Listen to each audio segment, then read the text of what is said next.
Dreamliner 7878 242 यात्रियों को लेकर के अहमदाबाद से लंदन के लिए उड़ान भरता है, लेकिन महज 1 मिनट में ही क्रैश हो जाता है। ड्रीमलाइनर 7878 2,500 करोड़ से ज्यादा का प्लेन है और दुनिया इस प्लेन को आसमानों का राजा और न जाने क्या क्या कुछ कहती है, क्योंकि ड्रीमलाइनर 7878 को सबसे सुरक्षित प्लेन माना जाता है। लेकिन फिर भी महज 1 मिनट में ही ड्रीमलाइनर 7878 क्या अपनी वजह से क्रैश कर गया, क्या अपनी खामियों की वजह से क्रैश कर गया, या air traffic control system Ahmedabad ATC Ahmedabad के वजह से क्रैश कर गया?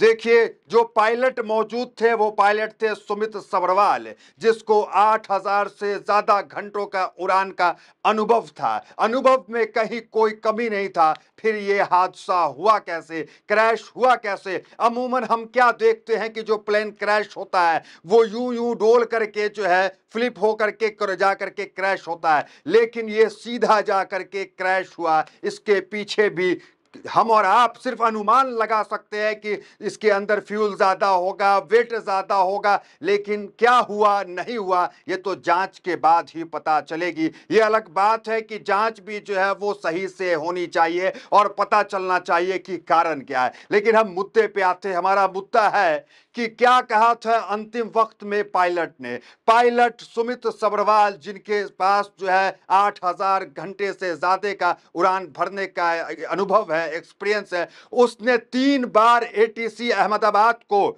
एयर ट्रैफिक कंट्रोल को 3 बार मिडे मिडे मिडे सिग्नल दिया, लेकिन कोई रिस्पॉन्स जो है एटीसी अहमदाबाद से उन्हें नहीं मिला। एटीसी अहमदाबाद जब रिस्पॉन्स करती है उस कॉल का, जब वो रिस्पॉन्स करती है तब तक जो है ये प्लेन क्रैश हो गया होता है। प्लेन क्रैश हो जाता है और सभी 242 यात्री जो है, जिसमें एक यात्री बच जाते हैं और बाकी सब यात्री की उसी मौके पर मौत हो जाती है। एक यात्री कनाडा का, 169 यात्री इंडिया का, 53 यूके का और 7 जो है पुर्तगाल का यात्री इसमें शामिल था। अब खबर आ रही है कि इसकी जांच में भारत एक तरफ जांच कर ही रहा है, अब जो है अमेरिका भी इसकी जांच में कूद गया है। ये खबर जो है निकल के अब तक जो आई है वो ये आई है। अब सवाल उठता है कि क्या सवाल अब किससे किया जाए, इस घटना की जिम्मेदारी किसको ठहराई जाए, कौन जिम्मेदारी लेगा, कौन सामने आएगा? फोटोशूट तो निकल के आ रहा है, प्रधानमंत्री मोदी जा रहे हैं, नायडू जा रहे हैं, सब लोग घूम रहे हैं, लेकिन जिम्मेदारी कौन लेगा?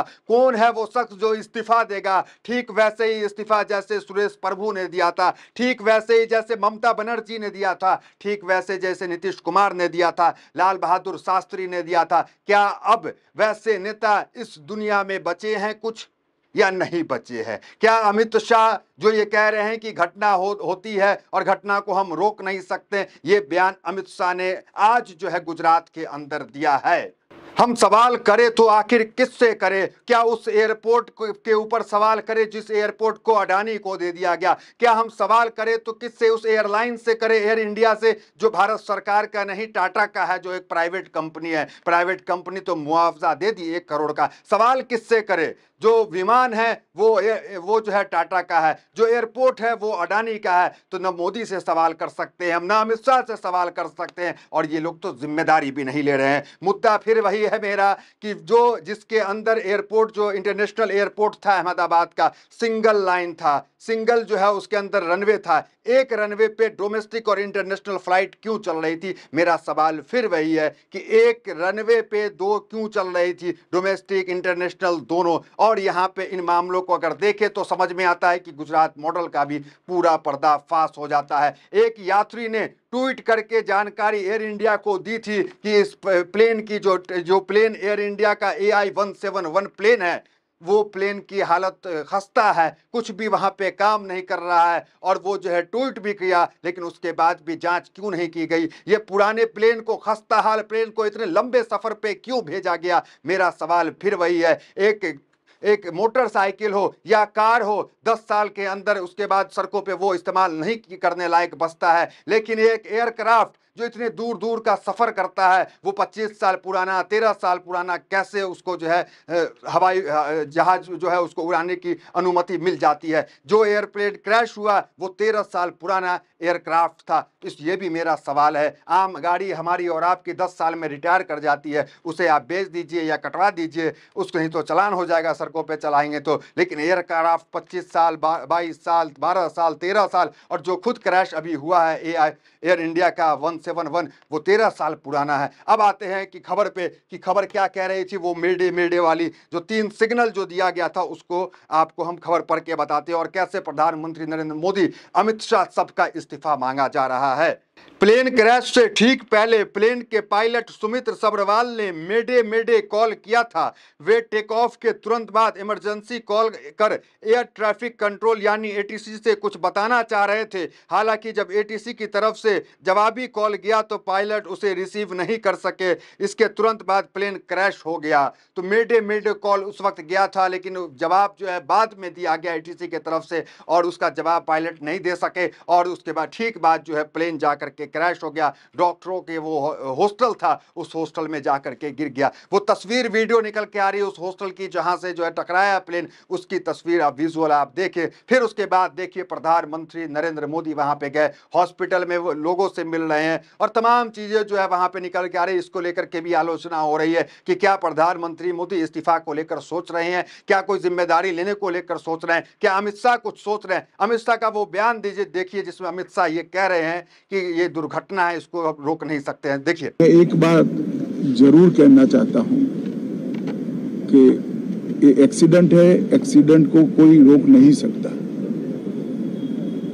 परंतु 365 दिन। देखिए, एक यात्री जो कि दिल्ली से अहमदाबाद का सफर किया 2 घंटा पहले उसी प्लेन 1717 के अंदर, और उसने ट्वीट कर जानकारी दी कि I was in the same damn flight 2 hours before it took off from Ahmedabad. I came in this from Delhi to Ahmedabad, notice unusual things in the place. Unusual thing उसे दिखता है, वो वीडियो बनाता है। मेरे स्क्रीन पे आप वो वीडियो पीछे देख सकते हैं, वो वीडियो तमाम दिख रहा है जो उसने बनाया था। रिमोट काम नहीं कर रहा है, और जो खस्ता हालत में जो है वो प्लेन दिख रहा है, पुराना दिख रहा है। ये तमाम चीज जो है आकाश वर्ष जानकारी देने का काम करते हैं कि हम उस प्लेन में 2 घंटा पहले थे। और उसके बाद जब इन पे लोग सवाल उठाते हैं कि आप जो है ये इस तरह के रीच पाने के लिए कर रहे हैं, तो उन्होंने अपना जो है वो भी देने का काम किया, जो एयर इंडिया का आप देख सकते हैं, people who wanted to check the credibility here is the boarding pass. तो उन्होंने बोर्डिंग पास जो है ट्वीट करने का काम कीजिए। याद कीजिए शिवराज सिंह चौहान केंद्रीय मंत्री, उन्होंने भी एयर इंडिया को लेकर सवाल उठाया था आज से कुछ समय पहले, और ट्वीट किया था।